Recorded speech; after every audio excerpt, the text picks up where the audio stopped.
In today's video, we uncover the shocking case of Stacy Hunsucker, whose sudden death first appeared to be a medical tragedy. Stacy Hunsucker, who was 32 years old, called Mount Holly, North Carolina, home. In high school, she fell in love with Joshua and they married. Together, they had 2 children, Piper and Willow. She was a great mother and a happy person, according to everyone who met her. But something bad was going on behind this picture of happy family life. Stacy Robinson Hunsucker was born in Mecklenburg County, North Carolina. Her parents are John Robinson and Susie Robinson. Eric and Paul were her brothers, and Amy was her sister. When she was done with high school, she went to Gaston College and got an associate degree in paralegal studies. Before she went into teaching, which was what she really loved, she worked as a lawyer at Ted Grieve and Associates in Reagan & Reagan. Then she worked at the YMCA, then at First Baptist Charlotte's Preschool, and finally at First Methodist Preschool in Mount Holly. Shelley O'Day, her friend, said she was good at making crafts because she sold painted wooden signs. In the summer of 2018, O'Day went to Stacy's house to get a $50 welcome sign she had bought there. This is where she met Joshua Lee Hunsucker at work in a department store. She was 2 years taller than him, which was the first thing he noticed about her. For reference, Stacy was 5 feet 11 inches and Joshua was 6 feet 5 inches. His advances were declined several times by her. Joshua didn't give up, though. He learned she played softball, went to her practice, and joined her team. Both were good players who had the chance to become professionals. Their friendship turned into love over time. The wedding took place in Myrtle Beach, South Carolina, in 2010. People thought they were happy because they had been together since high school. Their 2 girls, Piper Elizabeth and Willow Darlene, were born. It had been 7 years since Joshua started working as a flight nurse for Atrium Health's MedCenter Air. He was confident and convincing because he used to play college football. Stacy gave up her job to care for her kids full-time. On weekends, Stacy and Joshua spent time with friends at shows and cookouts. According to O'Day, they were just a cute pair. They never got into a fight. Stacy had been a member of Mount Holly United Methodist Church all her life and took part in many events and groups there. She liked to make things, go to the beach, watch sports, and take pictures of herself and her girls. But problems were happening below the surface. After the birth of their first daughter, Piper, in February 2013, Stacy started having strange health problems that she couldn't explain. The signs weren't clear, but they were very scary. Her health seemed to be getting worse for no clear reason, which made doctors confused. After just 5 months in July 2013, bad things happened. Their house caught on fire, and most of the couple's things were destroyed. Both mentally and financially, the fire left them in a mess. The things they had worked for were taken away. Their friends came together to help the young family get back on its feet. Suzanne Steinbroner, a friend of the couple, started a GoFundMe page to help pay for the rising costs. The page would start to record Stacy's strange medical fall. Stacy's health issues, on the other hand, kept getting worse. After the birth of their second daughter, Willow, in November 2014, Stacy was taken to the hospital because her heart rate and blood pressure were too low to be safe. Her stay in the urgent care unit lasted several days. The medical team did many tests to try to figure out what was wrong, but they couldn't figure it out. There was a feeling that her body was being attacked by something beyond her sight. Suzanne added more information to Stacy's GoFundMe page about her health. Many tests later, she wrote, the doctor still didn't know what was going on. Stacy was readmitted in January 2015 with a low heart rate. In this case, the situation became very dangerous to life. She had a heart attack as soon as she got to her room. Her heart just stopped beating. Doctors were scrambling to figure out what was wrong with this young woman while she was on a ventilator to help her breathe. As February 2015 came around, a choice was made that shocked everyone. A pacemaker was put in Stacy's heart. This was too harsh for a woman who wasn't even 30 years old yet. If someone so young needed a gadget to control their heartbeat, it meant that something very, very badly was wrong with her heart's electrical system. Not a soul knew at the time that these were not normal health issues at all. After looking back, it was found that all of Stacy's symptoms were consistent with being poisoned by tetrahydrosaline, a chemical that can have major effects on the heart and body, and can even kill. The pattern had been there the whole time. Episodes of low blood pressure and heart rate that doctors couldn't explain, sudden cardiac events that doctors couldn't figure out, and a young woman who had no family history of heart disease who needed a pacemaker all of a sudden. Joshua would have known exactly what signs to look for because he had a lot of medical training as a flight paramedic. He would have been able to give the poison in amounts that wouldn't kill right away, but would make the person's health worse over time. Normal medical tests would not have shown it to him that much. He knew. He should have known that the doctors would say her heart was to blame and not poisons. She always had to think about her mother Susie. She would call her daughter right away to make sure everything was okay if she had a dream that something was wrong. She had the sense of a mother that something wasn't right, but she couldn't say what. Due to the medical issues, another terrible problem arose: crushing debt. Even though the GoFundMe effort helped, there was a lot of financial stress because of the hospital stays, specialist visits, surgery for the pacemaker, and all ongoing care. The bills never stopped coming. Joshua was planning something much worse than anyone could have thought the whole time. He was poisoning his wife slowly and carefully, making a medical background that would make her sudden death seem normal, unsurprising, and inevitable. Later that same day, on September 23, 2018, Joshua called 911. He told the cops that he had found his 32-year-old wife not breathing. She was leaning against the side of the couch, but his story about what he was doing before he found her kept changing based on who he was talking to.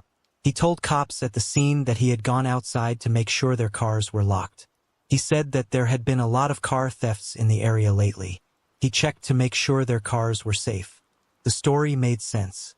That's not what he told one friend. He said he went for a walk to get some exercise. Yet another friend got a different story from him. This time he said he had been cutting wood for signs in the backyard. There is a third story that goes against the first two. He told Susie, his mother-in-law, that he had been working on his laptop at the kitchen table while turning his back on Stacy. He said that when he turned around he saw her lazily leaning against the couch. An additional account of what happened. For various stories, it doesn't matter what someone was doing when they found a loved one dead, as long as they are saying the truth. There is no such thing as lies. When rescuers got there, Stacy wasn't moving or responding. The color of her was blue. That woman wasn't breathing. Even though they rushed her to the hospital, it was too late. The police said that Stacy Robinson Hunsucker was dead. Everyone involved saw the cause of death right away. Heart arrest. She had heart issues that were well known. She was fitted with a pacemaker. She had had strange heart problems in the past. The local cops thought it was a natural death, that the young woman's heart had just stopped beating. It was sad, but not suspicious. However, Joshua's actions in the following hours and days showed that there was something very wrong. He wouldn't let the doctor do an autopsy, even though Stacy had signed up to be an organ donor, and it was very odd for someone to refuse to have an autopsy. He was adamant about it. However, Joshua was adamant and wouldn't give in. The body of Stacy was burned within 2 days. The speed was really fast, almost rude. Most families take weeks to plan cremations because they need time to deal with their sadness, say goodbye properly, and make thoughtful plans. Joshua burned her alive almost right away, as if he couldn't wait to get rid of the proof of what he had done. Joshua also made a claim on her $250,000 life insurance coverage in the same 2 days. In fact, there were two policies, one for $200,000 that could pay $100,000 in damages twice, and another for $50,000. Joshua only gave him one of each. The plans for the funeral told their own sad story. Not Stacy's husband, but her parents planned and paid for her burial. Joshua didn't seem involved in any way. He was more like an observer than a mourning widower. He acted like he wasn't sad about the death of his wife of 8 years and the mother of his 2 young girls. Julia McDonald was hired by Joshua to watch Piper and Willow after Stacy's death. What she saw over the next few months was very upsetting. She later told CBS 48 Hours reporter Peter Van Sant exactly what she had seen, and what she said was very scary. She told him she had never seen him sad. It never happened. Not once. He wasn't upset. The man didn't look sad. It didn't look like he missed his wife at all. He was actually very happy. He was pleased with his new partner, Jennifer Elkins, a coworker who everyone called Jen. It was always them touching each other. Jen was always the focus, Kaylin said. They always talked about moving in together and their future together. Not the house that Joshua and Stacy had lived in together, but a brand new one starting over. Joshua didn't talk about his dead wife very often. He did not say that he missed Stacy. He never said that he missed the girl's Moma. His daughters never heard him talk about his memories of her. It seemed like Stacy had never been there. She had been erased from their lives. It was hard for Kaylin to understand. After her own father died, she couldn't stop talking about him and remembering good times with him. She wanted to keep his memory alive. 6 months after Stacy's death, Joshua and his 2 young girls were around his new girlfriend. He had lived in the house with his wife before she moved in. It was the house where Stacy had died and the bed where Stacy had slept. It seemed like she was just filling in for Stacy, taking on a part that had been left open. People who work with Joshua at Atrium Health's MedCenter Air had also seen the same troubling trend. Investigators were told that Joshua didn't seem to be moved at all by the death of his wife. In their report to the police, they were very worried about how quickly he had moved on with his girlfriend, how noticeable she was, and how well she fit into his life. The speed was rude, crazy, and out of line. According to them, he seemed unfazed, as if Stacy's death were just a bother and not a tragedy, like he was waiting for it to happen. After that, there was the cash. People in the community were shocked when Joshua went on a shopping spree after getting the $250,000 from Stacy's life insurance policies. A boat worth between $80,000 and $100,000 was the one he bought. Later, the judge would say that the buy worried him and tell Joshua's lawyer that he would go back to jail if he tried to hide it. He went on several pricey trips with his new girlfriend. The couple is going on trips they couldn't afford when Stacy was living because they were too busy paying off medical debt. After getting insurance money, they were living it up, traveling, and spending a lot of money. That day, he paid off the family's $215,380 debt on their 1,516-square-foot home in Mount Holly. These expenses were listed in the wrongful death case that Stacy's parents later filed.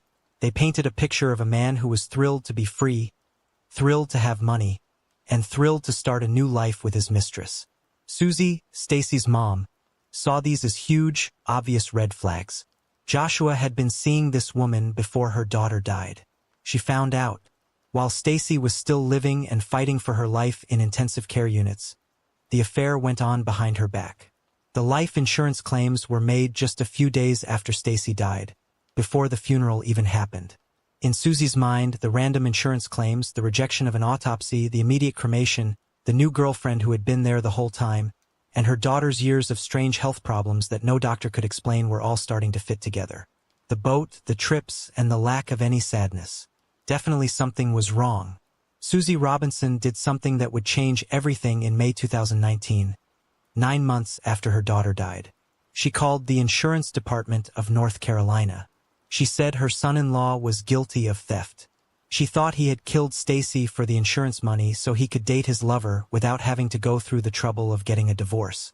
This mom's instinct didn't tell her that this simple action would lead to a full-on murder case that would reveal the horrible truth about what had happened to her daughter. Commissioner of Insurance Mike Causey said that the case was sent straight to their criminal investigation section. When Susie Robinson sent the tip, the local police force first said that Stacy had died of a natural cause, a heart attack. There is nothing fishy.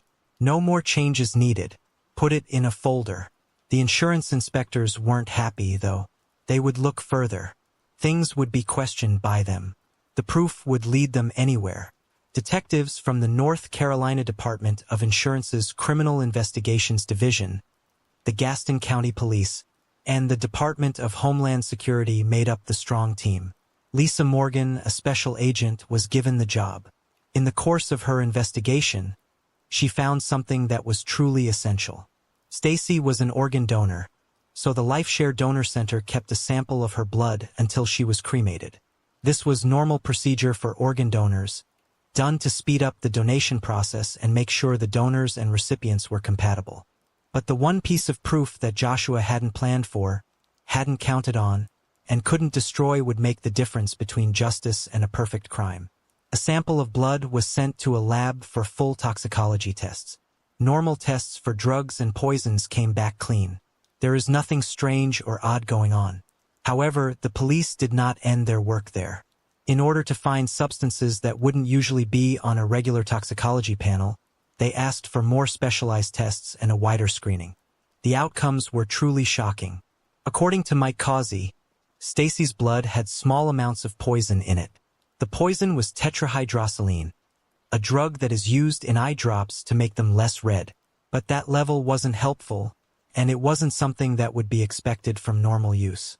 It had 30 to 40 times the amount that is recommended for health. These levels weren't consistent with someone using eye drops as recommended or taking in a small amount by accident. Those amounts could only have been reached by poisoning someone over and over again in a planned way.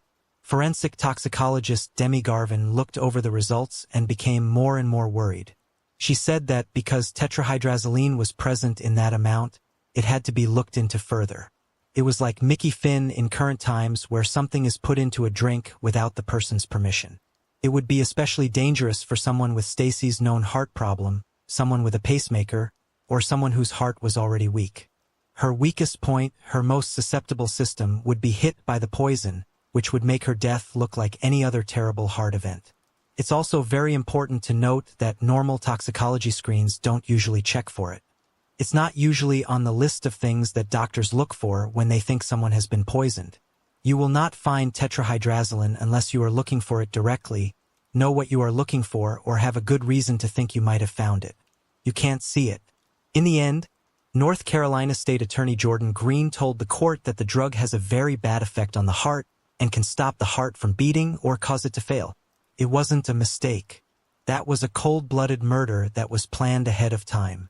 As a flight paramedic since 2013 and someone with a lot of medical training, Joshua Hunsucker would have known a lot about medicines and how they affect people. In court papers, it was made clear that his education and experience would have given him a deep knowledge of different kinds of drugs and how they might affect the body. His job also gave him access to drugs that were not controlled and did not need to be logged or kept track of. He knew what to do, had the tools, and had the chance. The investigation quickly grew. Detectives started talking to Joshua's family, friends, co-workers, and anyone else who might know something.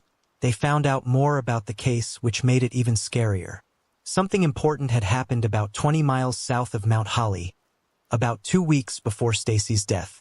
In August 2018, Lana Sue Clayton, a nurse, was jailed for giving her husband Stephen Clayton eye drops that were poisonous. Clayton admitted that she put eye drops in her husband's water 4 days in a row until he died. In the Charlotte area, the story got a lot of attention from the media. It was talked about by everyone. In court papers, it was said that prosecutors said there were a lot of similarities between that case and Joshua's. Their jobs were both in the medical field. Both of them were murdered at home by their spouses. It was first thought that both deaths were caused by natural reasons. Both used poisoning with tetrahydrosaline. Court papers said that Joshua put eye drops in Stacy's water without her knowing and exposed her to lethal amounts of tetrahydrosaline just days after learning about the case in South Carolina. It was more than that. Detectives talked to Joshua's old co-workers at Atrium Health's MedCenter Air as part of their probe. Before he killed Stacy, Joshua told 2 co-workers that he would use Visine or another eye drop to do it. There were no jokes or pointless comments here. The threats came from a medical worker who knew exactly how it worked. He had told them exactly how he would kill someone if he ever got the chance. After the South Carolina case got a lot of attention from the media, Stacy Robinson Hunsucker died soon after. This murder was planned and thought out. On December 19, 2019, Joshua Lee Hunsucker was caught at home in Mount Holly. He was charged with murder in the first degree. Joshua was also accused of felony insurance theft and getting something by lying about who he was. He was getting benefits worth $250,000, even though he was said to know that he killed his wife and killed her. $2 million was put down as bond for him. He paid the bond and was freed on Christmas Eve 2019, only 5 days after being arrested. He was told not to use the insurance money because of a temporary protection order, but he found the money anyway. That release would turn out to be a terrible, terrible choice. Joshua's behavior got worse and more dangerous while he was out on bail. Later, District Attorney Travis Page said that the suspect would keep doing more dangerous things. Eventually, he would be proven right. Joshua started targeting Stacy's parents, John and Susie Robinson, with constant attacks. He regularly took pictures and videos of them at their granddaughter's sports games. He mailed them packages telling them to drop the murder case. In his car, he followed them and drove by their house several times. He used bad language and body language towards them in the church parking lot where they went. The constant threats were meant to scare them into silence. Later, on February 4, 2023, Joshua faked his own arrest. He told cops that he had been hit in the head several times with a pistol while stopping to change a flat tire. He said his hands were zip-tied and he was injected with something we don't know. He told the cops that his attacker was Stacy's dad, John Robinson. He was trying to make his father-in-law look like he had attacked and kidnapped someone. The Mount Holly police did a full investigation. There was no proof for any part of Joshua's story that they could find. They found out he made up the whole thing to put the blame for his wife's death on the Robinsons. Insane and desperate, the cops were able to see right through it. But Joshua didn't end there. Not long after the fake theft in February 2023, Joshua poisoned his own 11-year-old daughter, who got very sick and had to go to the hospital. The test showed that she had the same chemical in her body as Joshua, along with a tranquilizer that isn't meant for kids.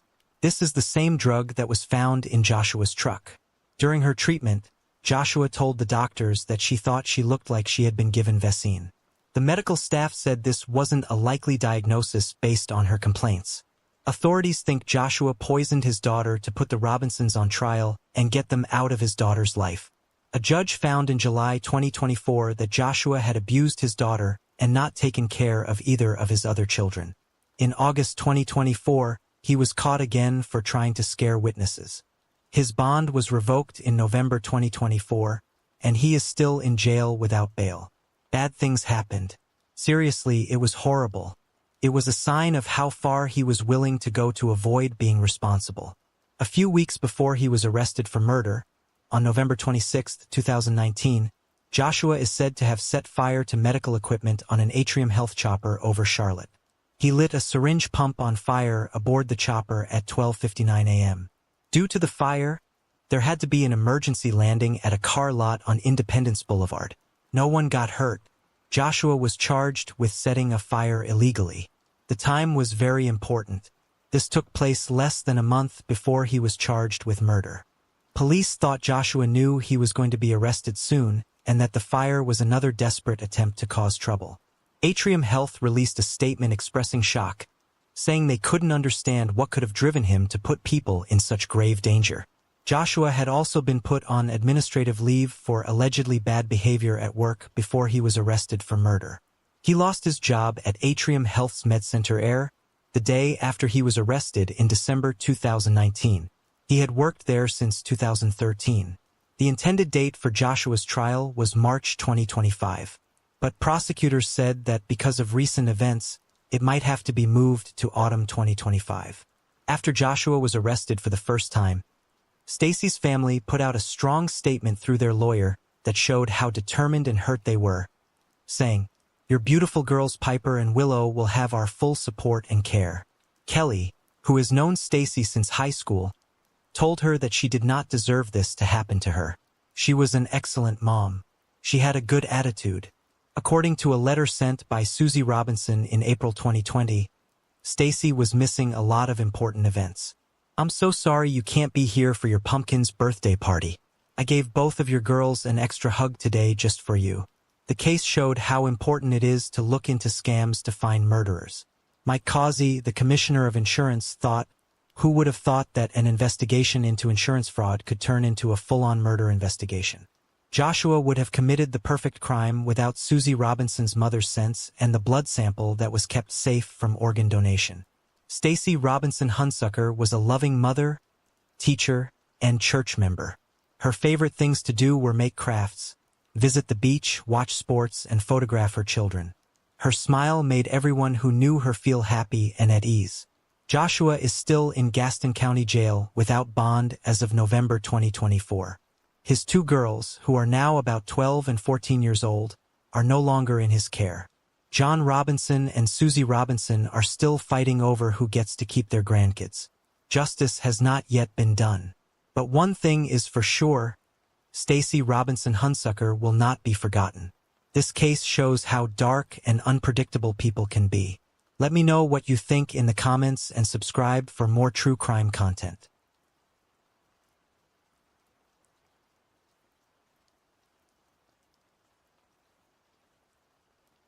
Now, we uncover the story of a killer who thought he was smarter than everyone else. He planned every move, covered every track, and believed he had committed the perfect crime. Relationships are an important part of life, whether they are personal, family, romantic, or work-related. It's too bad that not all of them turn out to be good. Some can be so bad that they leave mental and physical scars that last a lifetime. It started out as a relationship between a famous doctor and one of her coworkers. From the beginning, it was clear that their relationship was not stable. Over the course of almost 5 years, they broke up and got back together several times.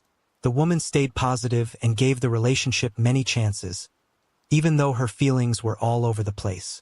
What happened after she finally got the courage to take charge of her life and tell him she was leaving him for good set off a chain of terrible events. She unknowingly sealed her fate when she stood up for herself and looked for a new start. Before we continue, I'd really love to know where you're watching from. Whether it's a big city or a small town, drop your location in the comments below. It's always interesting to see how far these stories reach. And if you're enjoying this deep dive into true crime, make sure to give the video a thumbs up, subscribe to the channel, and turn on the notification bell so you're the first to know when a new case is posted. Now let's get back into it. Dr. Preeti Reddy was born on October 19, 1986, in Pimpri Chinchwad, an Indian city on the Pavnar River. She was the older of Narasimha and Suturatha Reddy's 2 children. Both of her parents were respected and accomplished doctors who ran a successful private practice. The steady and large income her parents made it possible for the family to live well.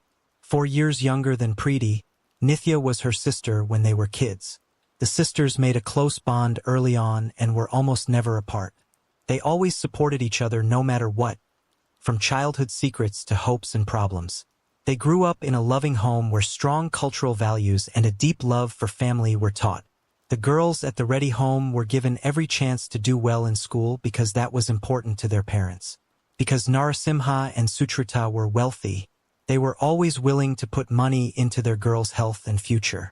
The Reddy family did something that changed their lives in 1996. They went to Australia because they thought it would give them more chances and a better future. They bought a big house in a quiet part of Sydney and quickly turned it into their safe place.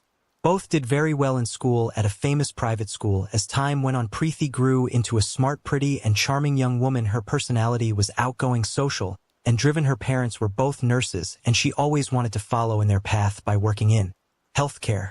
She naturally liked helping others, and she got real pleasure from making a difference. Preeti made an interesting choice after high school. She made the choice to go back to India and study dentistry at a college in New Delhi. As always, her parents were there for her and trusted her to make the right choices.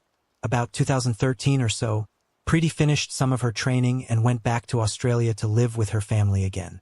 She got her first job at the Hustville Dental and Physiotherapy Centre in Western Sydney. At the same time, she was taking classes at the Royal Dental Hospital in Melbourne to improve her skills. Later, she became a general practitioner at Glenbrook Dental, a center that offered a wide range of wellness services.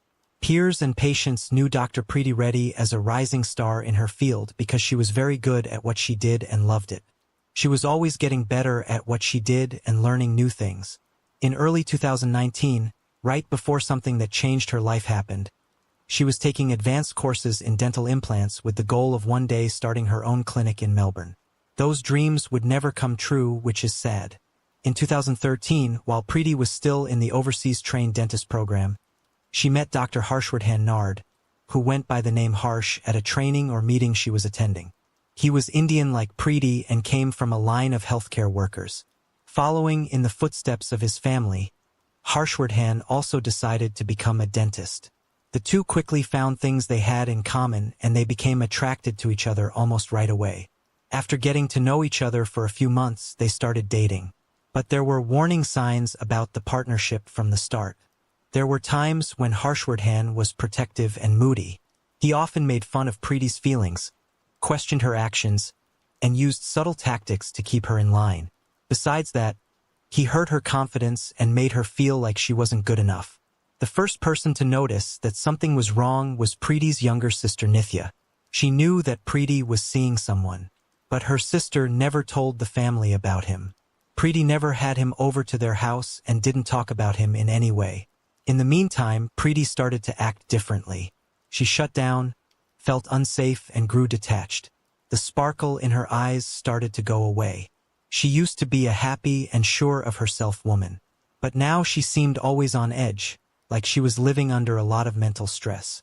The rules of their relationship were being set by Harshvardhan, and Preeti seemed stuck in them. Their parents asked to meet the guy in her life many times, but Preeti would always avoid the subject, change the subject, or say no outright. She clearly didn't like being with Harshvardhan, but she felt mentally tied to him and couldn't break free. The person named Harshvardhan lived in Tamworth and worked at a dentist clinic there. He was dating Preeti, but they never lived together, so their relationship was mostly long distance. He often tried to get her to move in with him and even put pressure on her, but Preeti always said no. She knew in her heart that it wasn't going to end well. It was clear that their relationship wasn't safe. A lot of fights and emotional strains set in, and Preeti always felt like she was under a lot of pressure. She kept secrets about their relationship for a long time. She only told a few close friends and her sister about it after about 6 months. Nithya only saw Harshvardhan a few times before she didn't like him at all. She would remember later that something about his presence made her feel uneasy. By 2014, Preeti and Harshvardhan were seen together in public, so no one had to guess that they were dating. But she never told her parents about him, and she didn't agree to meet his family. Soon after, they broke up, but Preeti didn't tell anyone. This routine of breaking up and getting back together kept going for years. It happened that she wouldn't tell anyone that they were back together or that they had broken up. It was clear that the unstable nature of their relationship, with frequent heated fights followed by equally heated reconciliations, made her feel bad. Preeti was often told by Harshvardhan that she wasn't putting enough effort into their relationship, and he kept telling her to move to Tamworth so they could live together. Although Preeti was firm, she wasn't ready to quit her job or leave her family in Sydney. In the meantime, Harshvardhan had no plans to move for her either. Another breakup happened between Preeti and Harshvardhan in the autumn of 2016. There was no doubt that this time it was over for good. Harshvardhan wasn't ready to let go though. He started making plans for a surprise party for her 30th birthday in October. The surprise did not happen though. Preeti had already planned a party at her parents' house with close friends and co-workers, but she refused to invite her ex-partner. After getting this clear message, Harshvardhan kept trying to get back into her life. He asked for another chance and told her that he had changed and that things would be different. He had never hit anyone, but the constant mental pressure he put on her had left deep marks. Maybe the fact that he wasn't doing him any real harm was what made Preeti decide to give him one last chance, hoping for a fresh start. Things didn't get better, though. It was even harder for Preeti to break up with Harshvardhan because she still cared about him emotionally. He also played with her feelings and made her feel bad about the end of the relationship. She was often the reason he was having trouble and that she was hurting him. At the end of 2018, Preeti tried one last time to save their romance. She soon realized that things were not going to get better no matter how hard she tried or how much she gave up. She broke up for good. That autumn, in November, only a few weeks later, she met a young doctor from Melbourne. They felt a genuine link right away. Kind, caring, and responsive, this new man was everything Harshvardhan wasn't. Preeti wasn't shy about her relationship for the first time in years. She happily told her family and friends about him. She seemed truly joyful and full of hope for the future. It became real to her that she could get married and start a family. She even thought about moving to Melbourne to be near him. When she started looking for work in the area, well-known dentistry clinics responded right away. After getting several offers, she chose a center where she planned to move after her duties in Sydney were over. For the first time in years, She told her friends in December that she had never felt this good and that she finally felt free of the past. Her friends and family were thrilled to see how happy she was, but they were only happy for a short time.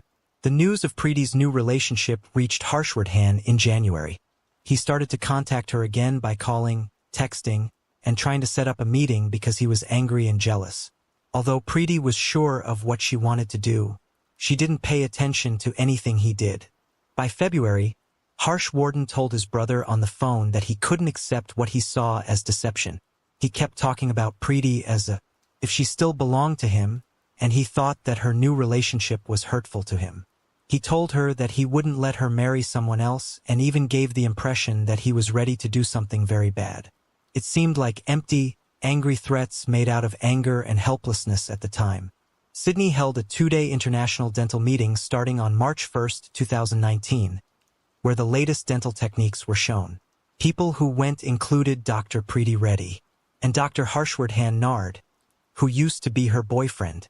At the Urban Hotel, Preeti shared a room with 2 close friends and co-workers. According to Harshvardhan's reservation, the Swiss hotel is only a few blocks away. Post the first day, Preeti told her friends that she was feeling uncomfortable. Harshvardhan was looking at her closely the whole time at the meeting, waiting for a chance to talk to her. His behavior was making her feel bad because it seemed like he wouldn't stop. The girls chose to relax that night at a bar. But even then, Preeti looked tense because she was always looking over her shoulder. It got even worse on the second day. She was followed by Harshvardhan, who insisted they talk and meet. Her friends begged her not to give up, but Preeti felt torn and angry. Even though they warned her not to, Preeti reluctantly decided to talk to Harshvardhan after the conference was over. They needed to make up, and she hoped he would finally let her move on. She had carefully practiced what she was going to say, hoping that he would hear her, stop the fight, and let her move on with her life. Around 6:30 in the evening, on March 2nd, a gray Volkswagen Golf Preeti was seen leaving the Urban Hotel's underground garage on security video. Preeti was driving, and Harshvardhan was sitting next to her. A little over an hour later, they went to Ravi's Cumin restaurant in Crow's Nest together. A lot of people, including witnesses, other guests, and restaurant staff, said later that they could feel the stress at their table. Preeti looked tense and eager to leave, while Harshvardhan repeatedly tried to grab her hand and spoke over her. The waiter who was serving them remembered that Preeti had said she was going to move to Melbourne and that she was in love with someone else. She also asked Harshvardhan to let her go, but he didn't seem to notice. As an alternative, he kept talking about getting married and said he would move to Sydney just to be close to her. The couple left the diner around 10:30 p.m. and walked back to their car, but they didn't get in. They fought for more than an hour right there. When Harshvardhan tried to hug her, Preeti turned away from him. At about midnight, they finally got in their car and drove off. After driving through the city for 15 minutes more, they pulled into a mall parking lot. Nobody got out of the car. On the building's wall, surveillance cameras caught them having a heated fight. Harshvardhan was making wild gestures, and Preeti was clearly crying. Around 2:00 a.m., Preeti got out of the car and went into a mall location with a 24-hour fast food place. She bought a water bottle and hung out near the door, waiting for Harshvardhan to leave, although he was still in the car when she returned. Onwards to the Swiss hotel, where Harshvardhan had a room. It was quiet as he led Preeti past the front desk and into his room around 3 a.m. That was the last time she left. At around 10 a.m. on March 3rd, Preeti called her younger sister to say she'd be home in a few hours. In 5 minutes, she called Harshvardhan and told him she loved him and that they were going to be together soon. The last time anyone heard from Preeti was that day. The family of Preeti thought she would be home by lunchtime, but she never showed up. The fact that her phone was off was very strange. At 3:00 p.m., people began to feel scared. The always connected Preeti would let someone know if she was going to be late.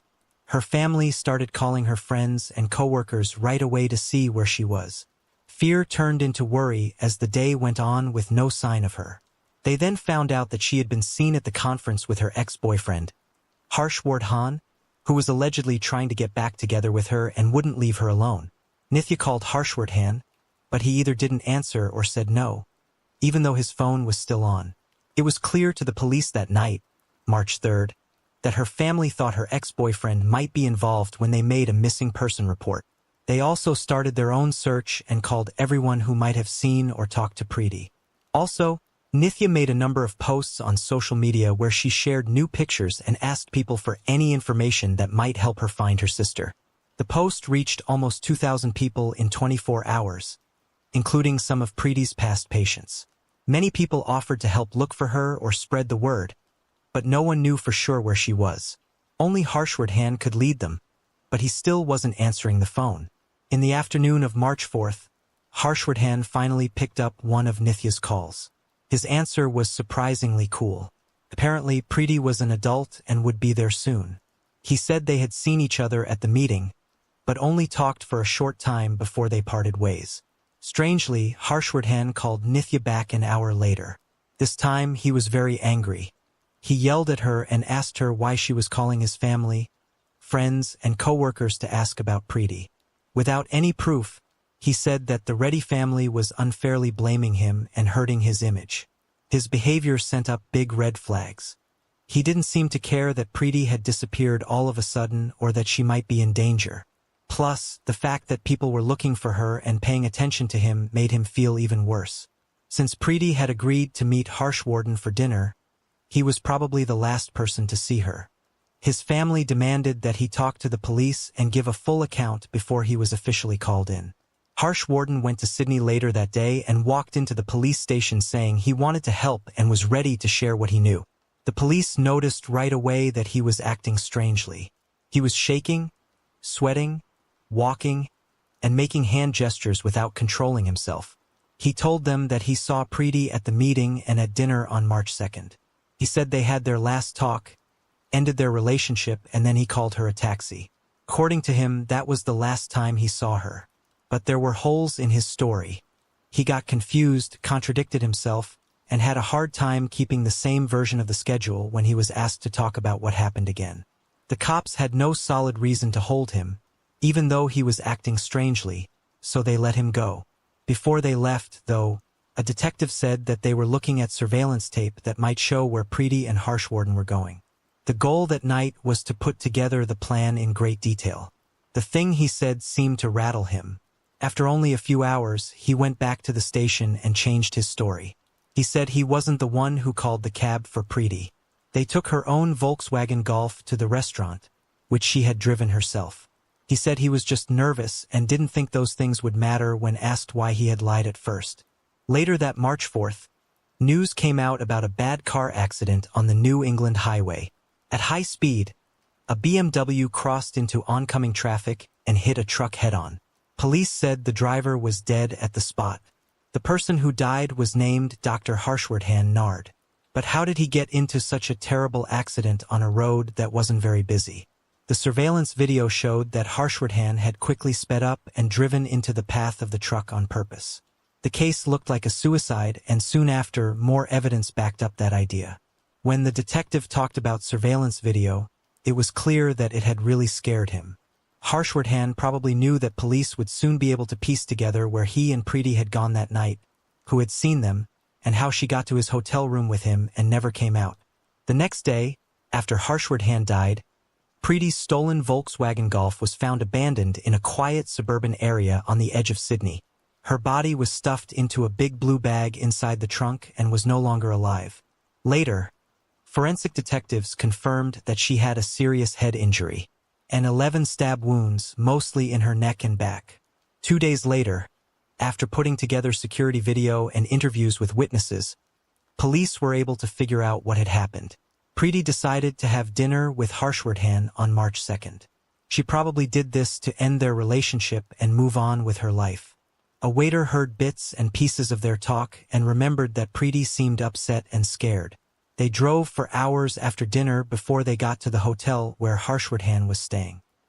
He may have used her emotions against her, which he had done before, to make her feel bad.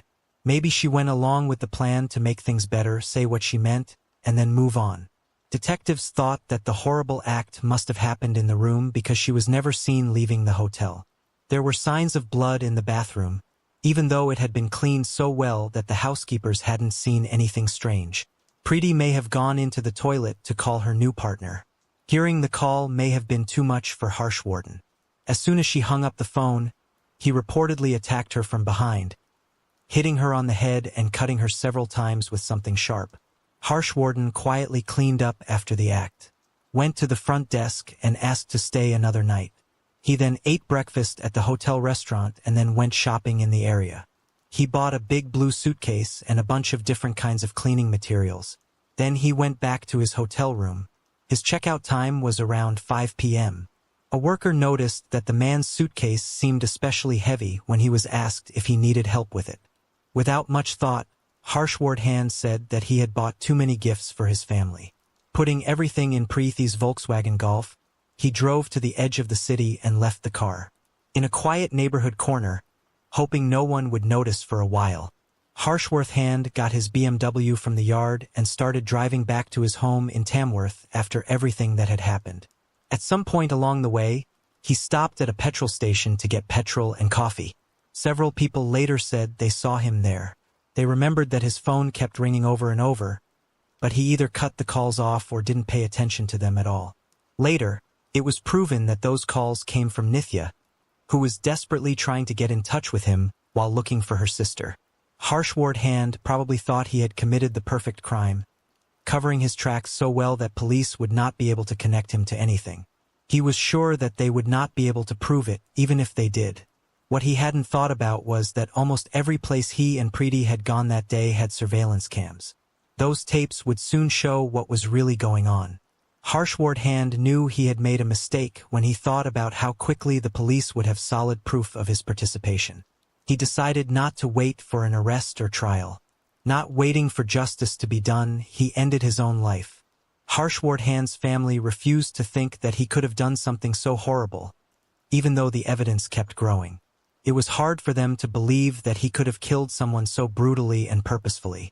After losing their beloved daughter and sister, the Reddy family did something. They started a plan to open Australia's first centre to help women who have been victims of domestic violence. Along with mental support, the centre would offer safe housing, legal advice, and other help to people who are trying to get away from abuse or controlling relationships. Not only did the Reddy family give money to the project, they also spoke out about it. They made sure that people in need knew there was a place to turn to for safety and healing by getting the word out and using.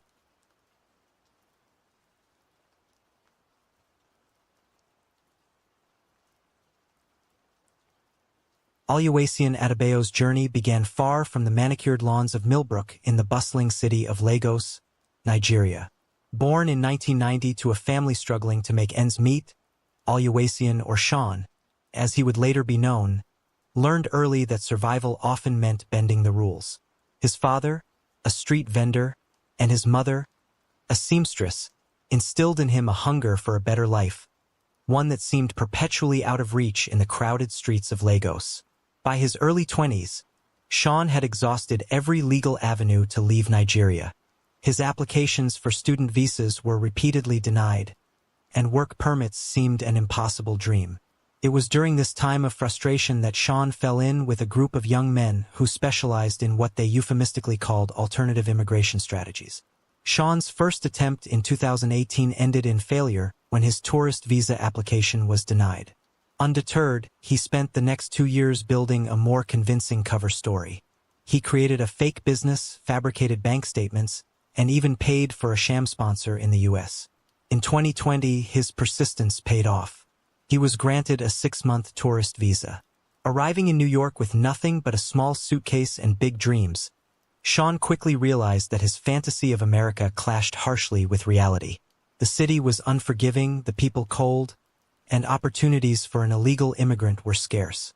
He bounced from one menial job to another, always looking over his shoulder, fearful of deportation.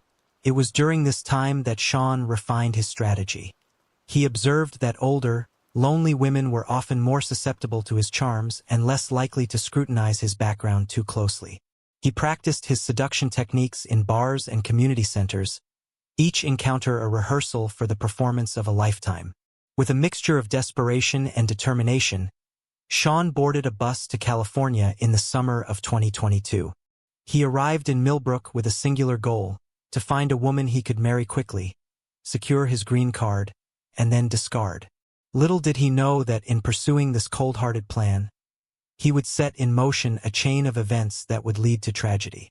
Gertrude Whittaker was born Gertrude Ellington in 1962, in the very town of Millbrook, where she would spend most of her life. The only child of a high school teacher and a nurse, Gertrude grew up surrounded by books and a love for learning. Her childhood was marked by quiet afternoons in the town library, where she would lose herself in worlds far beyond the boundaries of her small town. In 2020, Gertrude retired from her position as head librarian. While she looked forward to having more time for her hobbies, gardening, birdwatching, and of course reading, she soon found retirement to be lonelier than she had anticipated.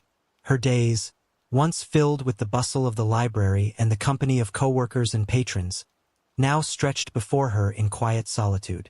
Gertrude's friends and family encouraged her to travel, to take classes, to embrace this new chapter of her life. But for Gertrude, the thought of venturing out alone into the world was daunting. She had spent her life in the company of books and the safety of routine. Now, at 60, she yearned for companionship, but feared she had missed her chance at finding love again. Little did Gertrude know that fate, or perhaps misfortune, was about to introduce her to a man who would change the course of her life.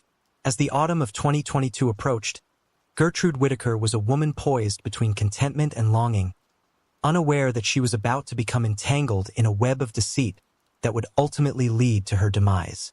The crisp air of early September 2022 brought with it a sense of anticipation in Millbrook. The annual Harvest Festival was in full swing, transforming the town square into a bustling marketplace of local produce, crafts, and community spirit. It was here, amidst the cheerful chaos of the festival, that Gertrude Whittaker and Sean Adebayo's paths would fatefully cross. Gertrude, volunteering at the Friends of the Library booth, was in her element. Surrounded by donated books and chatting with old acquaintances, she felt a sense of purpose that had been missing since her retirement. Her hair caught the afternoon sun as she leaned over to arrange a display of mystery novels.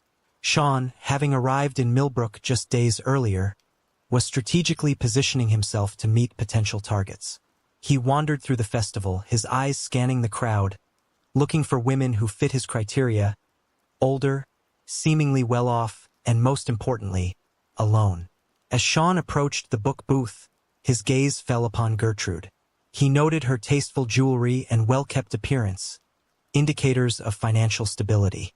More importantly, he saw the flash of loneliness in her eyes as she watched couples and families enjoying the festival together. Seizing the moment, Sean struck up a conversation, feigning interest in American literature. Gertrude, delighted to share her knowledge, was immediately drawn to the young man's apparent enthusiasm and charming accent. She found herself explaining the nuances of Hemingway and Fitzgerald to an attentive listener, something she hadn't done since her library days. Their conversation flowed easily, touching on books, travel, and life in Millbrook. Sean carefully wove in details of his fabricated background, a successful businessman exploring small-town America while showing genuine interest in Gertrude's life and experiences. As the afternoon wore on, Gertrude felt a spark of excitement she hadn't experienced in years. Sean's attention made her feel seen, appreciated in a way she had almost forgotten was possible. When he asked if she might show him around town sometime, Gertrude surprised herself by eagerly agreeing. Little did Gertrude know that this chance encounter, which felt like the beginning of a sweet autumn romance, was in fact the first move in Sean's calculated game of deception. As they parted ways, promising to meet again soon, the wheels of tragedy were already in motion. In the weeks following their meeting at the Harvest Festival, Sean orchestrated a whirlwind romance that left Gertrude breathless and the town of Millbrook buzzing with gossip. He approached the courtship with the precision of a master strategist, each move carefully planned to win Gertrude's heart and the community's approval. Their first date was a picnic in Millbrook Park, where Sean arrived with a basket filled with Gertrude's favorite foods, information he had gleaned from their initial conversation. He listened intently as Gertrude shared stories of her life, mentally noting details he could use to deepen their connection. When he spoke of his own life, he painted a picture of a successful, cultured man who had everything but love. Sean's charm offensive extended beyond Gertrude. He made a point of befriending the locals, volunteering at community events, and even attending services at Gertrude's church. His natural charisma and seemingly genuine interest in small-town life quickly endeared him to many in Millbrook. For Gertrude, each day brought a new surprise. Sean would leave flowers on her doorstep, send handwritten notes quoting her favorite poets, and plan thoughtful outings that catered to her interests. He took her to a nearby vineyard for wine tasting, knowing her fondness for a good Merlot. He arranged a private tour of a historical library in the next town, combining their shared love of books with a romantic day trip. As autumn progressed, so did their relationship. Gertrude found herself opening up, sharing hopes and dreams she had long since buried. Sean played the part of the attentive listener, the supportive partner who encouraged her to embrace life fully. He spoke of a future together, of adventures they could share, reigniting a sense of possibility in Gertrude's heart. However, not everyone in Millbrook was swept up in the romance. Gertrude's closest friend, Beatrice Holloway, watched the relationship unfold with growing concern. She couldn't shake the feeling that something was off about Sean, that his devotion to Gertrude seemed too perfect, too calculated. Gertrude's nephew, Daniel, who lived in San Francisco, also expressed reservations when he heard about the relationship during their weekly phone calls. The age difference and the speed at which the relationship was progressing raised red flags for him. But Gertrude, caught up in the intoxicating rush of new love, brushed off their concerns. She felt rejuvenated, desirable, and more alive than she had in years. When Sean proposed after just 2 months of dating, presenting her with a stunning diamond ring, Gertrude said yes without hesitation. As news of their engagement spread through Millbrook, opinions were divided. Some celebrated the autumn-spring romance, while others whispered their doubts. Unbeknownst to all, the stage was being set for a confrontation that would shatter the idyllic facade of their whirlwind courtship. While Sean Adebayo played the role of devoted fiancé to perfection in public, behind closed doors, he led a double life fraught with deception and calculated moves. His small rented room on the outskirts of Millbrook became the command center for his elaborate scheme. Late at night, after charming dinners with Gertrude or community events, Sean would return to his room and connect with his co-conspirators back in Nigeria. Using encrypted messaging apps and voice-altered video calls, he would report on his progress and seek advice on navigating the complexities of U.S. immigration law. His main contact was Adebayo Okonkwo, the mastermind behind the operation who had helped Sean and others like him orchestrate similar schemes across America. Okonkwo, a former lawyer with a sharp mind for exploiting legal loopholes, provided Sean with forged documents, coached him on answering potential questions from immigration officials, and constantly reminded him of the stakes involved. Sean's room was a testament to his duplicity. One drawer contained love letters and mementos from his time with Gertrude, while another held fake passports, falsified bank statements, and a burner phone used solely for communicating with his Nigerian contacts. He meticulously documented every interaction with Gertrude and influential people in Millbrook, creating a paper trail to support his fabricated identity. The pressure of maintaining his facade occasionally showed cracks in Sean's carefully constructed persona. There were moments when Gertrude's genuine affection caused pangs of guilt, quickly suppressed by reminders of his ultimate goal. He had come too far, risked too much, to let emotions derail his plans now. Sean's double life led to several close calls that threatened to unravel everything. Once, while on a date with Gertrude at a local restaurant, he spotted a man he recognized from his time in New York, another Nigerian involved in similar schemes. Sean quickly steered Gertrude to another section of the restaurant, making up an excuse about a draft, his heart pounding as he prayed the man hadn't noticed him. Another time, Gertrude dropped by his room unannounced, bearing homemade cookies. Sean had barely managed to hide his incriminating documents before letting her in, forcing a smile as cold sweat beaded on his forehead.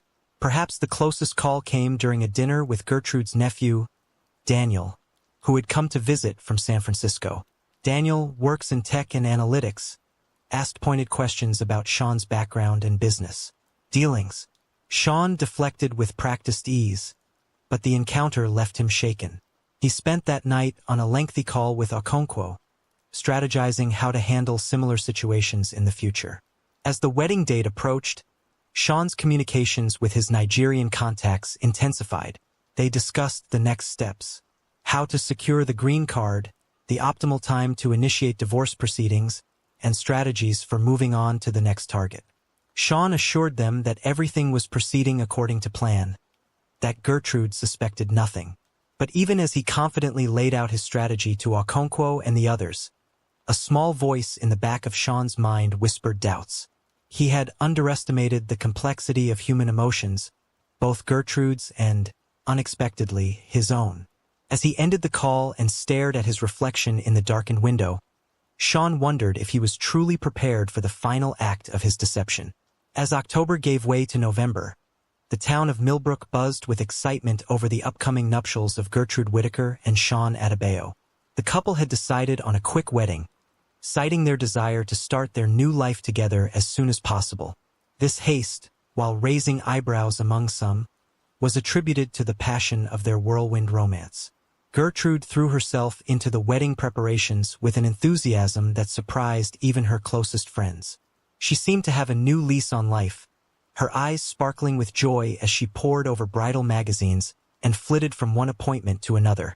She chose an elegant, age-appropriate gown in soft ivory and spent hours at the local florist selecting the perfect autumn-themed bouquet. Sean, for his part, played the role of the eager groom-to-be with Oscar-worthy precision. He accompanied Gertrude to cake tastings, offered opinions on color schemes, and charmed the various vendors with his wit and seeming devotion to his bride. Privately, however, each decision was calculated to speed up the process and minimize scrutiny. The couple decided to hold the ceremony at Millbrook's historic Elm Street Chapel, with a reception to follow at the town's quaint Rosewood Inn. Gertrude was touched when Sean suggested they make a donation to the local library in lieu of a gift registry. Not realizing this was Sean's way of further ingratiating himself with the community. As the wedding day drew nearer, Gertrude's excitement was tinged with moments of anxiety. She confided in her friend Beatrice about fleeting doubts. Was she being foolish to marry so quickly? Was the age difference too great? But each time she would shake off these concerns, choosing to focus on the happiness Sean had brought into her life. Sean, meanwhile, felt the pressure mounting. He made secret phone calls to Okonkwo, finalizing details of what would happen after the wedding. He began to prepare for the next phase, presenting himself as the devoted husband to immigration authorities. Every night, he rehearsed his answers to potential questions, determined not to let anything slip. Just days before the wedding, Gertrude's nephew Daniel arrived in town. His presence made Sean noticeably tense, though he hid it well beneath his usual charm. Daniel's probing questions and skeptical glances were a constant reminder of the precariousness of Sean's position. As the final arrangements fell into place, a sense of inevitability settled over Millbrook. The stage was set for a joyous union, but fate, and Sean's web of lies, had other plans. The countdown to the wedding became a ticking time bomb, its detonation set to shatter the autumn calm of this unsuspecting town. The day before the wedding dawned crisp and clear, the kind of perfect autumn morning that seemed to promise new beginnings. Gertrude woke early, her mind already racing with last-minute details and excited anticipation. As she went about her morning routine, she hummed softly to herself, pausing occasionally to admire her engagement ring in the soft morning light. It was during one of these moments, as she was straightening up her bedroom, that fate intervened. Gertrude noticed Sean's jacket draped over a chair. He had left it behind the previous evening after a final meeting with the wedding planner. Always the neat organizer, she picked it up to hang it properly. As she lifted the jacket, a small, folded piece of paper fluttered to the floor. Gertrude bent to retrieve it, assuming it was a receipt or perhaps a note related to the wedding. But as her eyes scanned the unfolded paper, her world tilted on its axis. The document was a printed email, its contents a cryptic mix of instructions and codes. Phrases like "target secured" and "proceed with extraction post-ceremony" jumped out at her. There were mentions of money transfers, fake documents, and most disturbingly, a timeline for dissolving the union. Gertrude's hands trembled as she read and reread the email. Her mind, sharp from years of analyzing literature, quickly began to piece together the horrifying truth. The man she thought she knew, the man she was set to marry in less than 24 hours, was not who he claimed to be. In a daze, Gertrude made her way to her home office. With shaking fingers, she typed Sean's name into a search engine, this time digging deeper than she ever had before. She found nothing about his supposed business successes, no trace of the life he had described to her. Instead, she uncovered warnings about marriage fraud schemes targeting older women in small towns. As the morning wore on, Gertrude's shock gave way to a myriad of emotions: betrayal, anger, humiliation, and a deep, aching sadness. She thought of all the moments they had shared, the dreams they had discussed, now tainted by the poison of deception. She considered calling Beatrice or her nephew Daniel, but pride held her back. How could she admit that they had been right to be suspicious? How could she face the pity and the "I told you so" comments that would surely follow? As the grandfather clock in her living room chimed noon, Gertrude made a decision. She would confront Sean herself. She needed to hear the truth from his lips, to understand why he had targeted her, to know if any part of their relationship had been real. With a resolve born of anger and heartbreak, Gertrude composed herself and picked up her phone. Her voice steady despite her inner turmoil. She left a message asking Sean to come over immediately. She said she had an urgent question about the wedding, knowing he wouldn't suspect the storm that was about to break. As she waited for Sean to arrive, Gertrude stood by her living room window, watching the autumn leaves dance in the breeze. She felt as if she were standing on the edge of a precipice, about to plunge into an unknown abyss. Little did she know that this confrontation would lead to consequences far more tragic than a broken heart and shattered dreams. The sound of tires on gravel announced Sean's arrival. Gertrude watched from the window as he bounded up the front steps, a bouquet of her favorite flowers in hand. His smile, once charming, now seemed sinister to her newly opened eyes. She steeled herself for the confrontation to come. Sean arrived home bearing a surprise, calling out cheerfully for Gertrude. When she emerged from the living room, her carefully controlled expression made his smile fade. He asked about her urgent phone call, but instead of answering, she questioned his true identity. Confused, Sean tried to reassure her, but Gertrude confronted him with a damning email she discovered. The color drained from his face as she exposed his deception. He had targeted her for a green card marriage, reporting his progress to accomplices. Sean's charm gave way to desperate pleading. He claimed that while it had started as a scheme, his feelings had become genuine. Gertrude responded with bitter laughter, asking if his love had been real while he planned to divorce her after getting his green card. His desperation turned to anger as he defended his actions, speaking of survival and having nothing. But Gertrude, now crying, rejected his justifications. When she ordered him to leave, panic crept into his voice. He grabbed her arm, begging her to reconsider, while she struggled to pull away, her fear mounting alongside her anger. Their struggle escalated, both driven by desperation. Gertrude to free herself from Sean's grasp and the web of lies he had spun. Sean to salvage his plan and his chance at a new life.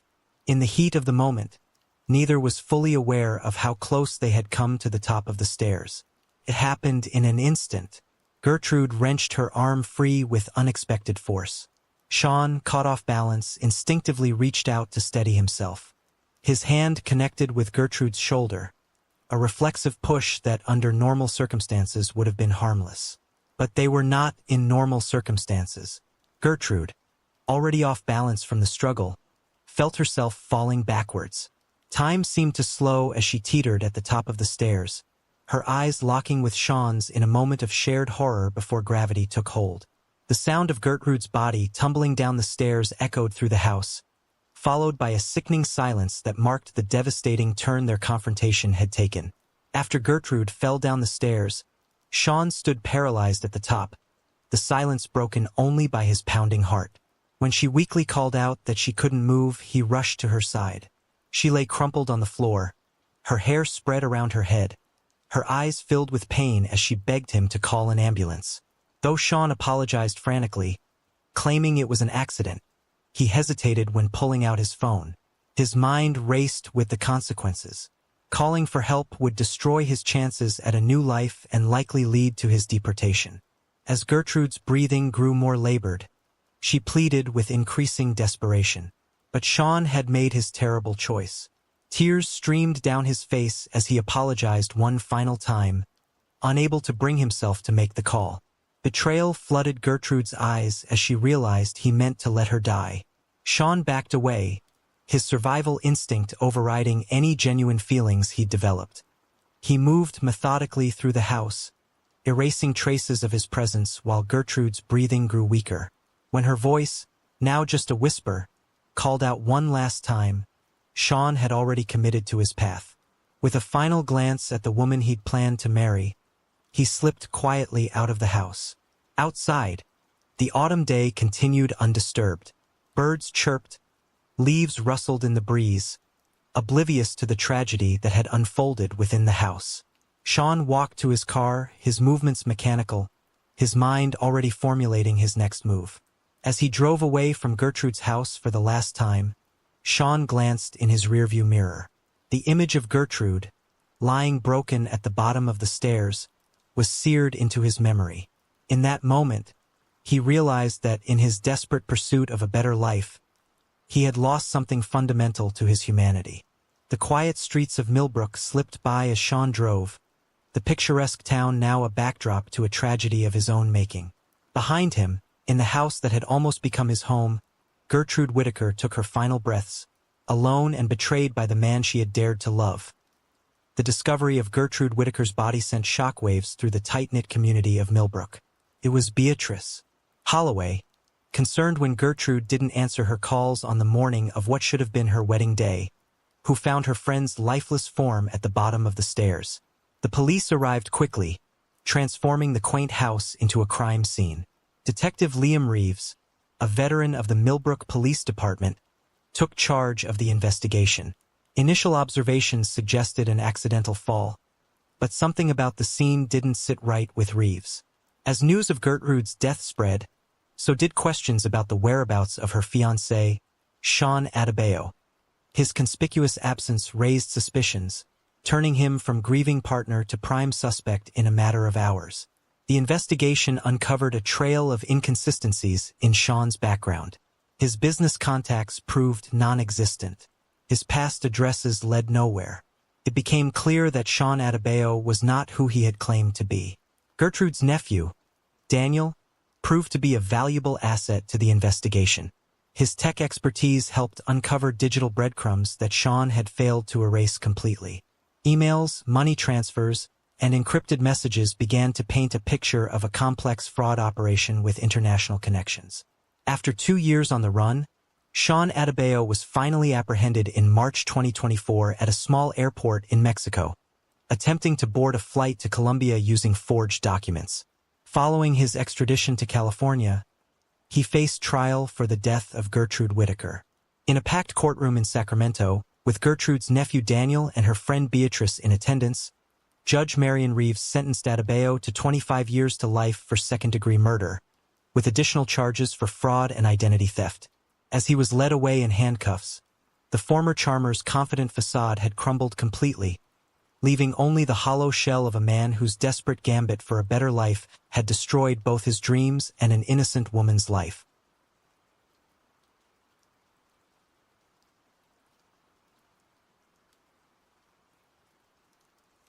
At the center of this harrowing tale were Ryan and Camilla Watson, a couple whose outward appearance of marital bliss masked a relationship teetering on the brink of collapse.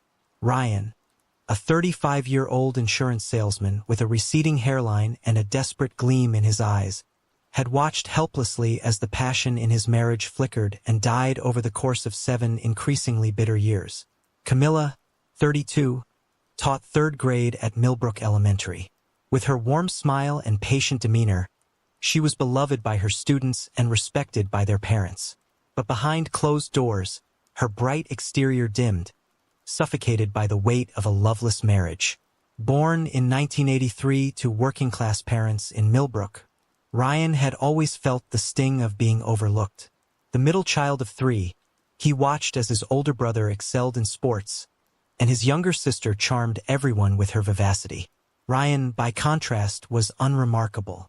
Average in looks, average in grades, average in almost every way. This sense of mediocrity followed him into adulthood. After barely scraping through community college with a business degree, Ryan found himself selling insurance policies to reluctant customers. He wasn't particularly good at it, but he wasn't bad enough to be fired. Year after year, he watched younger colleagues surpass him, earning promotions and bonuses while he remained stagnant. Camilla's story couldn't have been more different. The only daughter of a local doctor and a high school English teacher, she grew up in a home filled with books, intellectual discussions, and high expectations.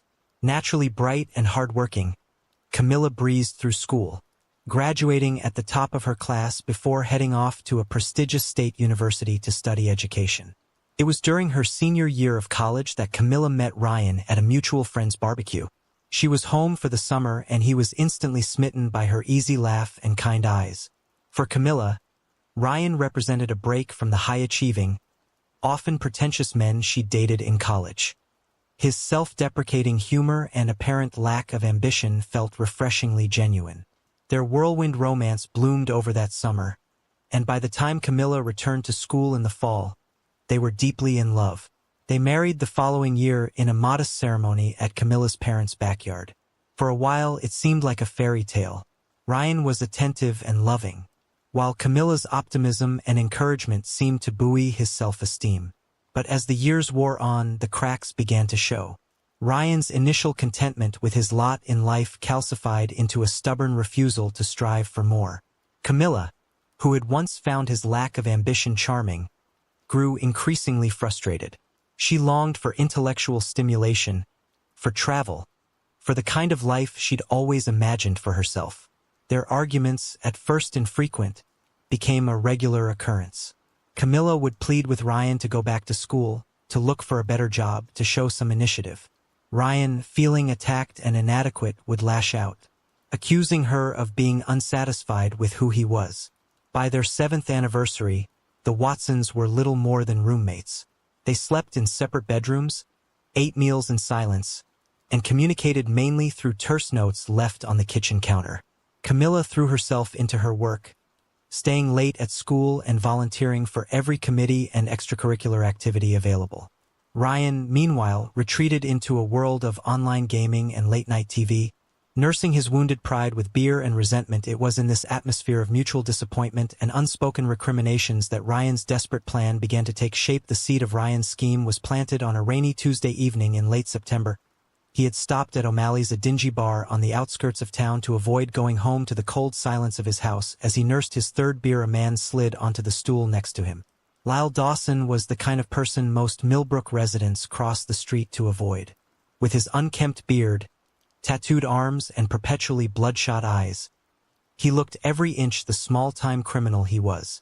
Lyle had done stints in county jail for petty theft and drug possession, and was rumored to be involved in various shady enterprises.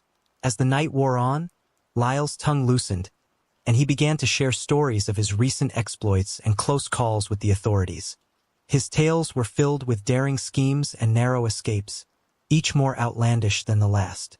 Ryan, several drinks into the evening and wallowing in self-pity, found himself reciprocating by confiding in Lyle about the problems in his marriage.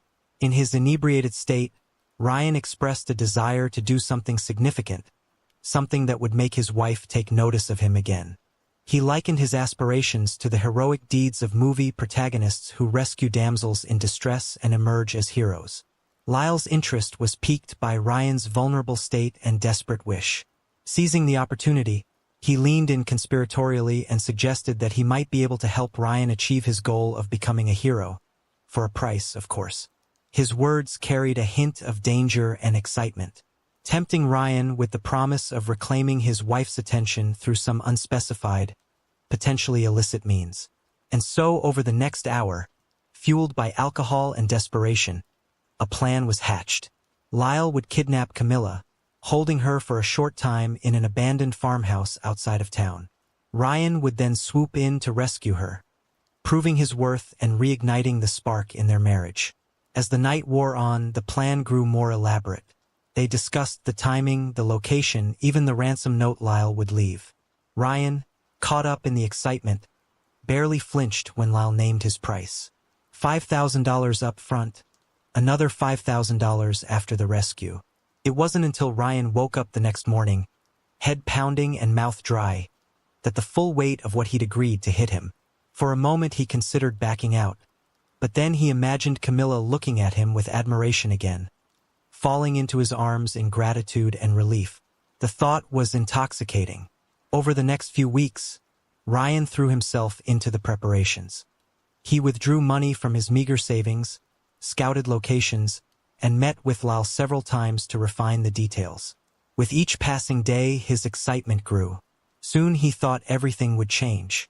Soon he would be a hero. As the date of the planned kidnapping approached, Ryan found himself caught between feverish anticipation and gnawing doubt.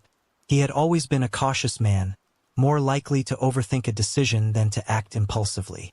Now he found himself lying awake at night, running through every possible scenario in his mind. What if Camilla saw through the ruse? What if the police got involved before he could stage the rescue?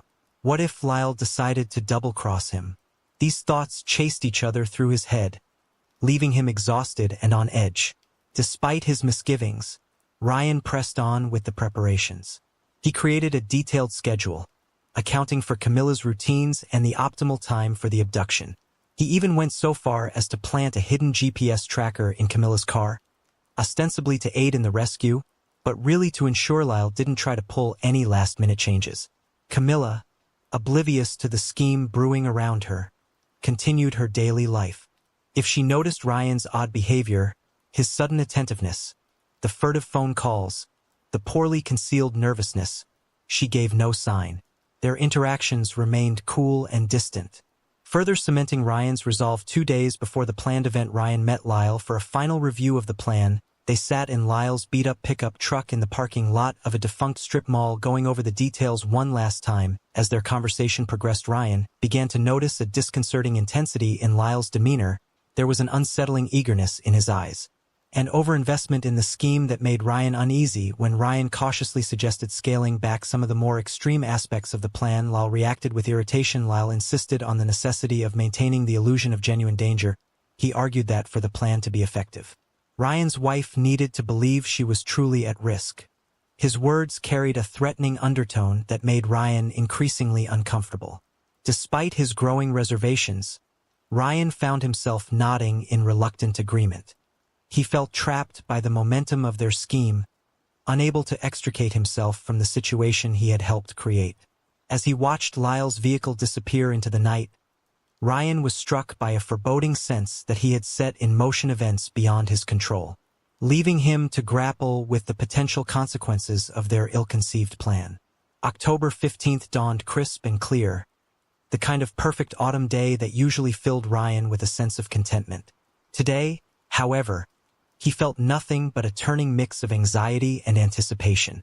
He lay in bed, listening to the sounds of Camilla getting ready for work, rehearsing his part in the day's events one last time. At 7:30 a.m., right on schedule, he heard the front door close and Camilla's car start up. Ryan waited a few minutes, then got up and dressed quickly. He had taken the day off work, telling his boss he had a stomach bug. Now he settled in to wait for Lyle's call. Across town, Camilla arrived at Millbrook Elementary, greeting her colleagues with her usual warm smile. If anyone had been paying close attention, they might have noticed the slight strain around her eyes, the way her smile didn't quite reach them. But in the bustle of the school morning, such subtleties went unnoticed. The morning passed uneventfully. Camilla taught her lessons, helped a student with a scraped knee during recess, and ate lunch with a few other teachers in the staff room. As the final bell rang at 3:15 p.m., she gathered her things and headed to her car, her mind already on the pile of essays she needed to grade that evening. It happened so fast that Camilla, she barely had time to register what was going on. One moment she was fumbling for her keys. The next a rough hand was clamped over her mouth, and she was being shoved into the back of a van. The vehicle peeled out of the parking lot, tires screeching. The scene unfolded with Lyle, disguised in a ski mask and gloves, forcefully commanding Camilla to remain low and silent. His voice was deliberately altered, harsh and unfamiliar. Camilla, overwhelmed by fear, could do nothing but obey, her body trembling uncontrollably as the van raced through Millbrook streets. Simultaneously, Ryan was pacing anxiously in his living room, gripping his phone tightly. At precisely 3:45 p.m., Lyle's call came through as planned. He tersely informed Ryan that everything was in place, instructing him to prepare for his role in their scheme. With shaking hands, Ryan dialed 911. Despite having practiced this moment repeatedly, he found himself faltering as he spoke to the dispatcher. His voice quavered as he reported his wife's supposed kidnapping and the alleged ransom note, pleading desperately for assistance. The narrative captures the tension and anxiety of the unfolding events, portraying Lyle's menacing demeanor, Camilla's genuine terror, and Ryan's nervous performance as he sets their plan in motion. The next few hours passed in a blur. Police officers swarmed the Watson house, asking questions, taking notes, setting up a command center in the living room. Ryan played his part to perfection, alternating between frantic concern and stunned disbelief. He handed over the fake ransom note Lyle had prepared, watched as it was bagged for evidence, and answered the detective's questions with just the right mix of cooperation and distress. As night fell, Ryan excused himself and slipped out to the backyard, ostensibly for some air. In reality, he was checking the GPS tracker he'd planted on Camilla's car. According to the app on his phone, the car was parked at an abandoned farmhouse about 15 miles outside of town, exactly where it was supposed to be. Ryan allowed himself a small smile. Everything was going according to plan. In a few hours, he would make his move, staging a daring rescue that would cement his place as Camilla's hero. He could almost see it now, the gratitude in her eyes, the renewed passion in their relationship. Everything would be perfect.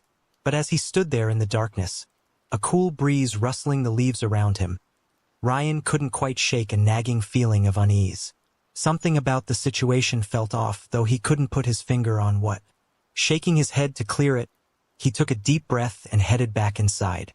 It was almost time for his grand performance. As news of Camilla Watson's abduction spread through Millbrook, the sleepy town transformed into a hive of activity. Police cars patrolled the streets, their lights cutting through the gathering darkness. Volunteers gathered at the community center, ready to form search parties. Inside the house, Detective Fiona Reeves took charge of the investigation. A seasoned officer with 20 years of experience. Reeves had seen her fair share of crimes, but kidnappings were rare in this part of the country. She studied Ryan Watson carefully as he recounted the events of the day for what seemed like the 100th time. The scene depicted Ryan's performance as the distraught husband, his voice breaking with apparent emotion as he expressed disbelief at the situation. He emphasized Camilla's kind nature, questioning who could possibly want to harm her. Detective Reeves responded with professional composure, her tone a balance of gentleness and authority. She pressed Ryan for details, inquiring about any recent threats or suspicious communications Camilla might have received. Ryan maintained his facade of confusion, denying any such occurrences. However, he inadvertently hinted at some underlying issues in their life, quickly attempting to backtrack when he realized his mistake. The detective's interest was piqued by this slip. She probed further, asking Ryan to elaborate on his comment about things not being normal. Momentarily thrown off script, Ryan scrambled to cover his error. He hastily attributed his remark to common stressors like work and financial pressures, trying to downplay any significance. While Reeves outwardly accepted this explanation, she mentally flagged it for further investigation. Her experience told her that kidnappings were rarely random events, and she suspected there was more to the Watson story than Ryan was revealing. She resolved to delve deeper into their personal circumstances, knowing that the key to solving such cases often lay in uncovering hidden connections and motivations. As the night wore on, the investigation expanded. Officers were dispatched to canvass the neighborhood around Millbrook Elementary. Security camera footage was collected from nearby businesses. Camilla's colleagues and friends were interviewed, building a picture of her last known movements. Through it all, Ryan maintained his facade of the distraught husband. He paced. He fretted. He made impassioned pleas to the cameras outside. But beneath the act, a current of excitement ran through him. Soon he thought it would be time for the rescue. Soon he would be the hero. What Ryan didn't realize was that with each passing hour, with each statement and plea, he was weaving a web of lies that would soon begin to tangle around him. As Detective Reeves and her team dug deeper, inconsistencies began to emerge, small at first, but growing larger with each new piece of information. The stage was set for a dramatic unraveling of Ryan's carefully constructed plan. As the clock ticked past midnight, the situation at the abandoned farmhouse was spiraling out of control. Lyle Dawson, fueled by a toxic mixture of adrenaline and methamphetamine, was becoming increasingly erratic. The fake kidnapping, which was supposed to be a straightforward job, had awakened something dark within him. Camilla, bound to a chair in what had once been the farmhouse's kitchen, watched her captor with growing terror. The man before her bore little resemblance to the cool professional criminal she had imagined. Instead, Lyle paced the room like a caged animal, muttering to himself and occasionally lashing out at imaginary threats. The scene opened with Camilla, her voice raw from fear and thirst, pleading with her captor to release her. She desperately promised to keep silent about the ordeal. Lyle reacted violently to her words, turning on her with a frenzied look in his eyes. He aggressively silenced her, his face uncomfortably close as he hinted at larger motives behind the kidnapping.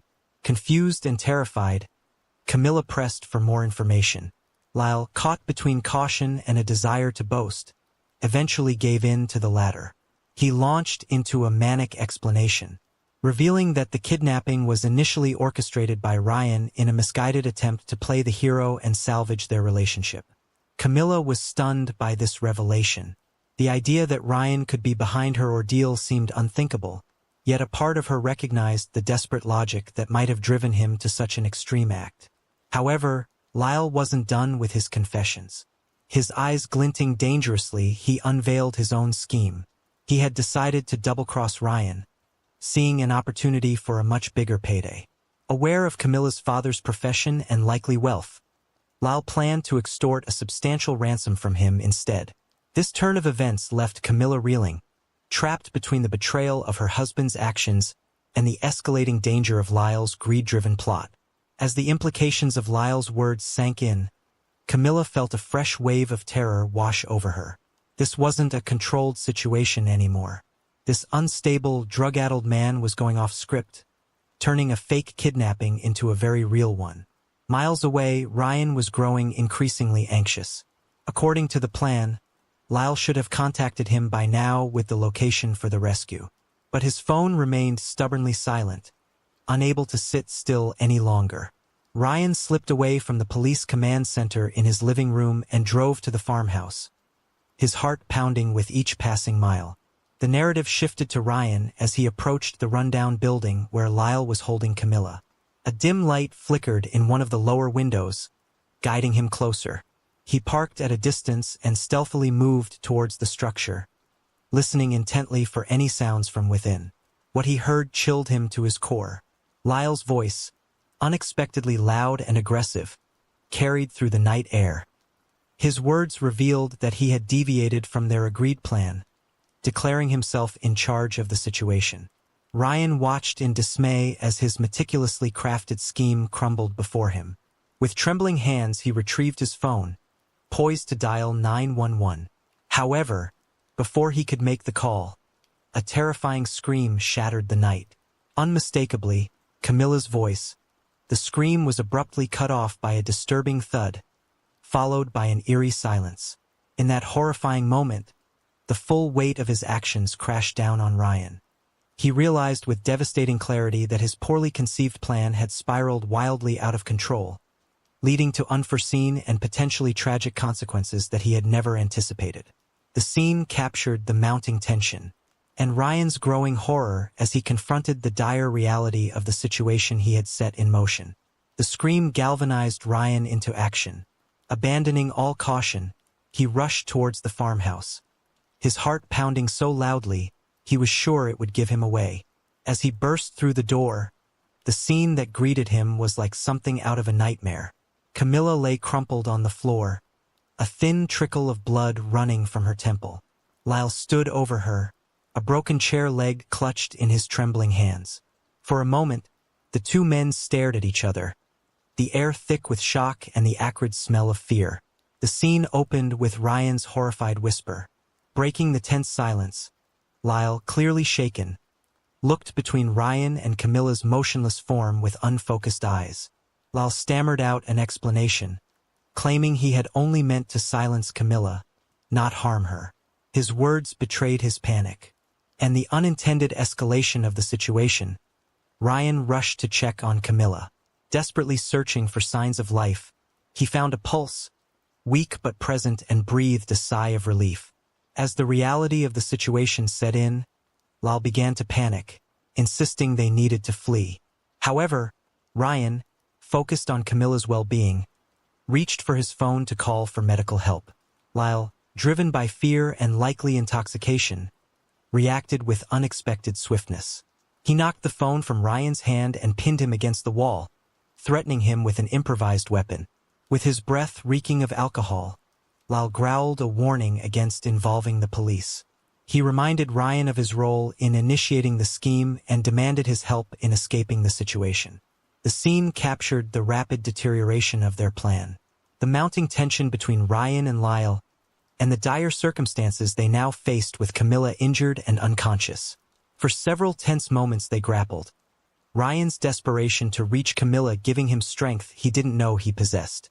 In the struggle, Lyle's elbow caught the edge of an old cabinet. With a cry of pain, he loosened his grip just enough for Ryan to break free. Ryan lunged for his phone, but Lyle was on him again in an instant. The chair leg swung in blind panic, connected with Ryan's head with a sickening crack. Ryan felt a burst of pain, then nothing as darkness engulfed him. When Ryan came to, the first thing he noticed was the silence. The frantic energy that had filled the room earlier was gone, replaced by an eerie stillness. As his vision cleared, he saw Lyle sprawled on the floor nearby, the chair leg still clutched in his lifeless hand. A pool of blood spread slowly from a gash on Lyle's head, where he had apparently fallen against the sharp edge of the old stove. Ignoring the throbbing pain in his own head, Ryan crawled to Camilla. To his immense relief, her breathing seemed stronger now, though she remained unconscious.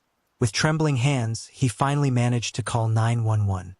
His voice breaking as he tried to explain a situation he himself could hardly believe. The next few hours passed in a blur of flashing lights, urgent voices, and probing questions. Paramedics stabilized Camilla and rushed her to the hospital. Police swarmed the old farmhouse, cordoning it off as a crime scene. And Ryan found himself trying to piece together a story that would make sense of the chaos. A story that wouldn't implicate him in the disastrous events of the night. But as Detective Reeves listened to Ryan's stammering explanation, her eyes narrowed with suspicion. The pieces weren't fitting together, and she could sense the fear and desperation rolling off the man in waves. As the first light of dawn broke over the horizon, Reeves knew that this was far from over. The truth, whatever it might be, was yet to come to light, and she was determined to uncover it, no matter where it led. In the days that followed, the facade Ryan had so carefully constructed began to crumble. Detective Reeves, her instincts honed by years on the force, methodically picked apart his story, exposing the inconsistencies and half-truths. The GPS tracker in Camilla's car was the first domino to fall. When questioned about it, Ryan's explanation was weak and unconvincing. Then came the phone records showing multiple calls to Lyle Dawson in the weeks leading up to the kidnapping. Each new piece of evidence tightened the noose around Ryan's neck. Camilla, recovering in the hospital, was at first reluctant to believe the truth about her husband's involvement. But as the evidence mounted, she was forced to confront the reality of Ryan's desperate scheme. The mixture of emotions, betrayal, anger, and a strange sort of pity left her reeling. It was Camilla's statement that finally broke the case wide open. She recounted Lyle's drug-fueled confession, filling in the gaps in the investigation. As she spoke, the full picture of Ryan's plan with all its misguided intentions and tragic consequences, came into focus. Faced with the overwhelming evidence in Camilla's testimony, Ryan's resolve finally crumbled. In a tear-filled confession to Detective Reeves, he laid out the entire ill-fated plan, from its inception in a dingy bar to its violent conclusion in the abandoned farmhouse. "I just wanted her to love me again," Ryan said, his voice barely above a whisper. "I never meant for anyone to get hurt, but good intentions Detective Reeves knew were no defense against the law." As she placed Ryan under arrest, reading him his rights in the antiseptic corridors of the hospital, she couldn't help but feel a twinge of sadness. What had begun as a misguided attempt to save a marriage had ended in death and destruction, forever altering the lives of everyone involved. Inside the courtroom, the prosecution painted a damning picture of Ryan's actions.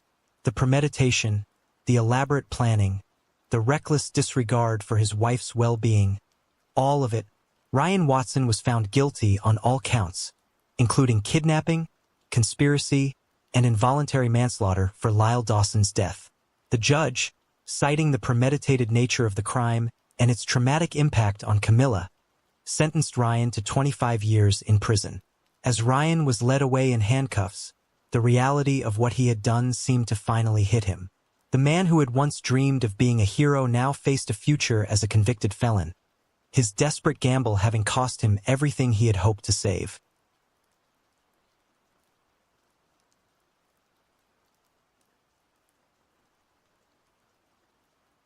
At the center of this storm were three individuals whose lives would become inextricably entangled.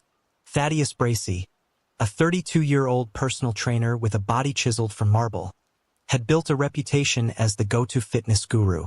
Among his newest clients was Julia Ashworth, a 45-year-old socialite known for her impeccable taste. Julia was the very picture of suburban success. Intelligent, beautiful, and married to Luke Ashworth, a 50-year-old real estate mogul whose name graced half the commercial buildings in the nearby city. The Ashworths were the golden couple of Oak Ridge Heights. Their sprawling Georgian-style mansion hosted the most coveted parties, and their philanthropic efforts made headlines in the local press. To the outside world, they embodied the American dream, successful, charitable, and deeply in love. But as with many stories that begin in seeming perfection, cracks were forming in the foundation of the Ashworths' world. These fissures would provide the perfect entry point for Thaddeus Bracey, a man whose own past was shrouded in mystery and marked by a determination to rise above his humble beginnings. Little did anyone know that the arrival of Thaddeus in the Ashworths' lives would set in motion a chain of events that would lead to passion, betrayal, and ultimately, a confrontation that would leave the community reeling and one person dead. Thaddeus Bracey's journey to becoming Oak Ridge Heights' most sought-after personal trainer was far from smooth. Born in a struggling neighborhood of Detroit, Thaddeus grew up in a world where survival often trumped ambition. His father, a factory worker, died when Thaddeus was just 10, leaving his mother to raise him and his two younger sisters on a meager salary. From an early age, Thaddeus found solace and strength in physical fitness. The local community center became his second home, where he spent countless hours lifting weights and running on old treadmills. It was here that he first dreamed of a life beyond the confines of his neighborhood. At 18, Thaddeus enlisted in the Army, seeing it as his ticket out. During his 4-year service, he honed his body and mind, earning accolades for his physical prowess and leadership skills.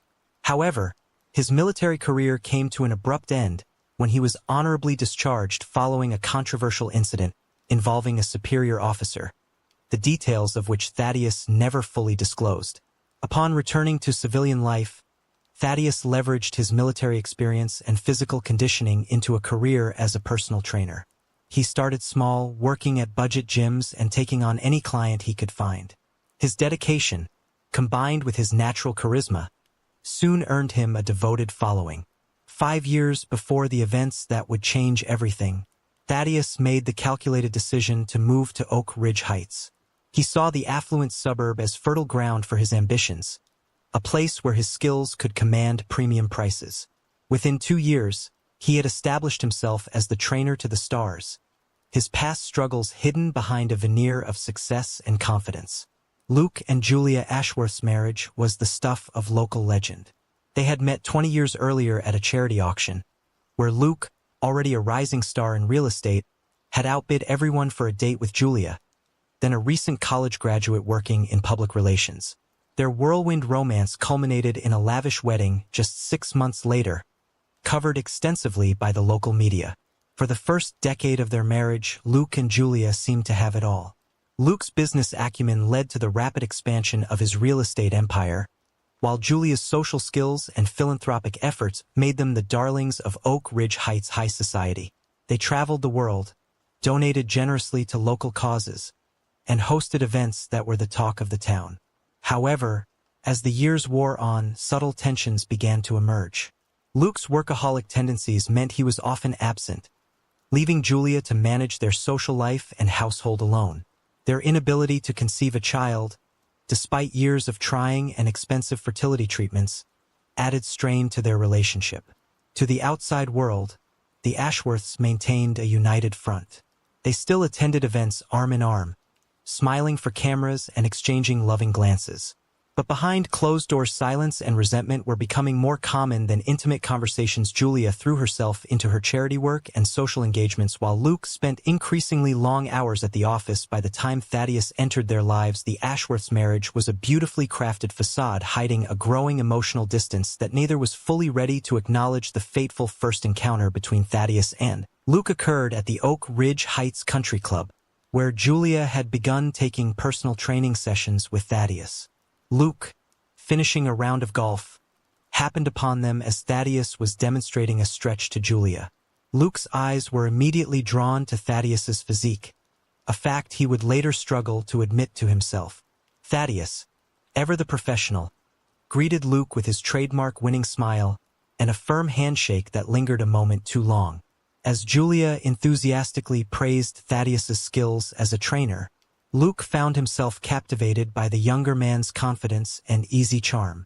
Their conversation flowed effortlessly, touching on fitness, business, and their shared love of vintage cars. Before parting ways, Luke surprised himself by expressing interest in personal training sessions. Thaddeus, sensing an opportunity, suggested a trial session at the Ashworth home gym. As Luke watched Thaddeus walk away, he felt a flutter of excitement he hadn't experienced in years. For his part, Thaddeus knew he had made an impression on the powerful Mr. Ashworth, an impression he was determined to capitalize on, both professionally and personally. The first private training session between Thaddeus and Luke took place on a crisp autumn morning in the Ashworth state-of-the-art home gym.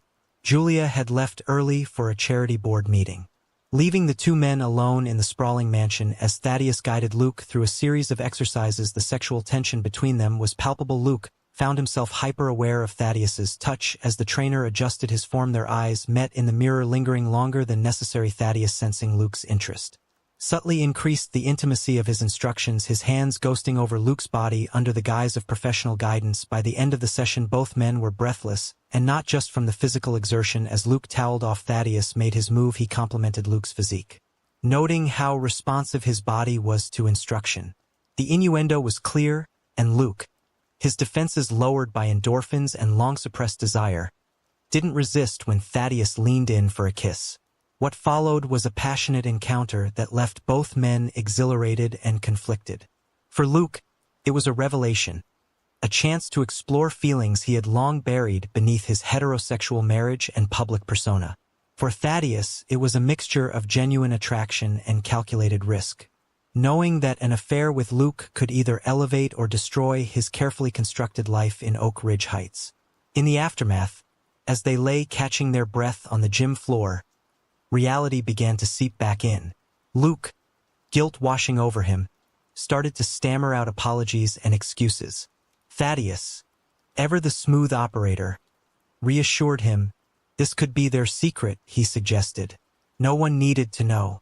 They were both adults, both seeking something their current lives couldn't provide. Why not indulge? Luke, torn between his loyalty to Julia and his newfound passion, ultimately agreed to continue the affair. They set ground rules. Discretion was paramount, and their encounters would be limited to training sessions when Julia was away. Over the next few months, Thaddeus and Luke's affair intensified. What started as purely physical quickly developed emotional undertones. Luke found himself opening up to Thaddeus about his frustrations with work and his marriage in a way he never had with anyone else. Thaddeus, in turn, shared carefully curated stories from his past, painting himself as a sensitive soul beneath his confident exterior. Their rendezvous became more frequent and daring. Quick encounters in the home gym expanded to steamy sessions in high-end hotel rooms and secluded spots around Oak Ridge Heights. Each time, they promised it would be the last, but neither could resist the pull of their forbidden romance. As their emotional connection deepened, so did the risks they were willing to take. Close calls became more frequent, a lingering touch at a charity event, a heated glance across a crowded restaurant. The thrill of nearly being caught only added to the intensity of their affair. Little did they know their web of secrecy was about to unravel, setting in motion a series of events that would shake the foundations of Oak Ridge Heights, and lead to consequences neither man could have foreseen. As Thaddeus and Luke's affair intensified, so did the complexity of their deceptions. Luke, once a man of routine, began crafting elaborate excuses for his absences and changes in schedule. Late nights at the office became more frequent, with Luke claiming he was working on a major development deal that required his constant attention. Weekend golf games stretched into all-day affairs, supposedly due to networking opportunities with potential clients. Thaddeus, for his part, juggled his growing client list with precision, always ensuring he had a plausible reason to be near Luke. He cultivated friendships with other Oak Ridge Heights residents, using their sessions as cover for his frequent presence in the neighborhood. He even went so far as to start a fitness class at the country club, providing a legitimate reason for his car to be parked there at odd hours. Thaddeus invented a high-maintenance client called Eloise, whose demands for last-minute sessions explained his sudden schedule changes. The stress of maintaining these falsehoods took its toll. Luke, once known for his sharp memory, found himself struggling to keep track of his own lies. He began keeping a coded journal hidden in his office safe to maintain the consistency of his stories. Thaddeus, ever meticulous, created a complex calendar system on his phone, with layers of fake appointments hiding the truth of his whereabouts. As months passed, their web of deceit grew ever more tangled. Each lie required another to support it, and soon both men found themselves living in a parallel reality of their own creation. The thrill of their secret rendezvous was increasingly tainted by the constant fear of discovery, yet neither could bring themselves to end the affair. While Thaddeus and Luke were entangled in their affair, Julia Ashworth was far from oblivious. At first, the changes in her husband were subtle: a new cologne, a sudden interest in fitness, longer hours at the office. She initially attributed these changes to a midlife renaissance, even feeling a spark of hope that it might rejuvenate their stagnant marriage. However, as weeks turned to months, Julia's instincts began to sound alarms. Luke's emotional distance, once a dull ache in their relationship, now felt like a chasm. His excuses for missed dinners and social engagements grew more elaborate and less convincing. She noticed him guarding his phone, angling the screen away when she entered a room. Julia's suspicions began to affect her daily life. She found herself analyzing every conversation, searching for inconsistencies in Luke's stories. Her normally impeccable focus during charity meetings wavered as her mind raced with possibilities. Was Luke having an affair? Was it with a colleague or perhaps a younger woman? The irony that Thaddeus, her own personal trainer, was at the center of her marital turmoil eluded her completely. In fact, Julia often confided in Thaddeus during their sessions, unaware that she was sharing her fears with the very man causing them. Thaddeus, in a display of psychological acrobatics, offered her comfort and advice, all while continuing his affair with her husband. As her suspicions grew, Julia began to withdraw from her social circles, fearful that she was the subject of local gossip. Her charity work, once a source of joy and purpose, became a performance where she struggled to maintain her composure. At home, the silence between her and Luke grew heavier, filled with unasked questions and unspoken accusations. Determined to uncover the truth, Julia decided to take matters into her own hands, setting in motion a series of events that would ultimately lead to a confrontation with devastating consequences. The fragile equilibrium of Thaddeus and Luke's secret affair was shattered one rainy Tuesday afternoon when Thaddeus received an anonymous text message. The contents were chilling. A clear photograph of him and Luke in an intimate embrace, taken through the window of their favorite hotel room. The message that followed was succinct: $50K or this goes public, you have 48 hours. Panic set in immediately. Thaddeus's carefully constructed world in Oak Ridge Heights teetered on the brink of collapse. His reputation, his business, everything he had worked for was at risk. But more than that, the threat extended to Luke. Exposure would mean the end of his marriage, potential professional ruin, and public humiliation.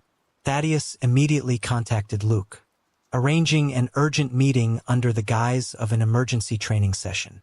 In the secluded corner of a 24-hour gym, Thaddeus showed Luke the threatening message. Luke's face drained of color as he realized the precariousness of their situation. The next 48 hours were a frenzy of activity as they scrambled to gather the funds without raising suspicion. Luke, despite his wealth, found himself in a liquidity crunch due to ongoing real estate developments. He was forced to take out a high-interest loan, claiming it was for a time-sensitive business opportunity. Thaddeus liquidated his savings and maxed out his credit cards, telling his bank he was planning to open a new gym. As the deadline approached, the strain began to show. Luke became irritable and distracted, snapping at colleagues and avoiding Julia even more than usual. Thaddeus's typically flawless training sessions were marred by distraction and anxiety, leading to complaints from some of his high-profile clients.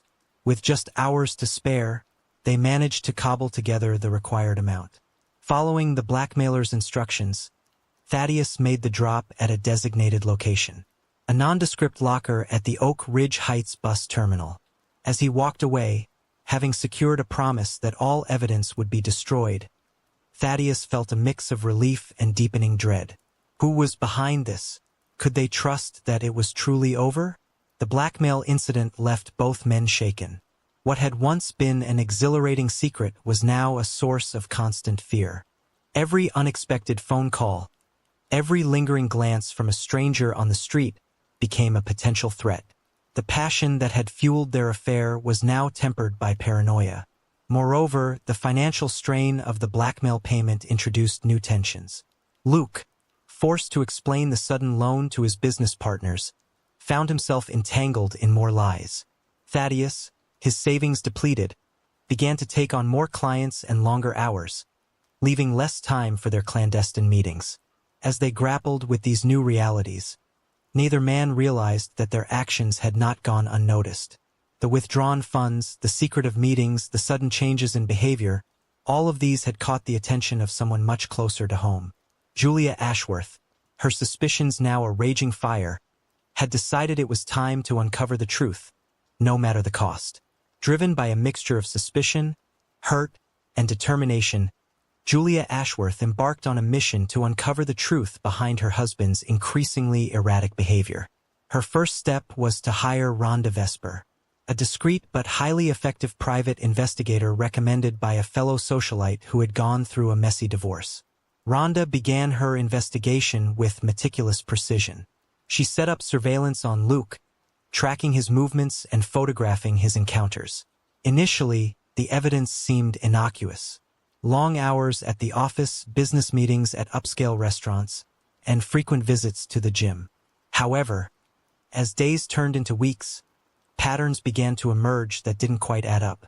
Luke's supposed late-night meetings often coincided with times when Thaddeus' car was spotted in the vicinity. The gym visits extended far beyond reasonable workout times, with Luke and Thaddeus frequently leaving within minutes of each other. Rhonda's photographs captured lingering glances and seemingly casual touches that hinted at a deeper connection. As Rhonda dug deeper, she uncovered financial discrepancies that raised further red flags. The large, unexplained loan Luke had taken out, coupled with numerous cash withdrawals from both men's accounts, pointed to some sort of shared secret or mutual blackmail. Julia, upon receiving Rhonda's detailed reports, felt her world crumbling around her. The possibility that Luke was having an affair was painful enough, but the realization that it might be with Thaddeus, a man she had trusted and confided in, was almost unbearable. Determined to gather irrefutable evidence, Julia took matters into her own hands. She installed a hidden camera in Luke's home office and placed a discreet tracking device on his car. She began to pay closer attention to Thaddeus during their training sessions, noting how he skillfully deflected questions about Luke's fitness progress.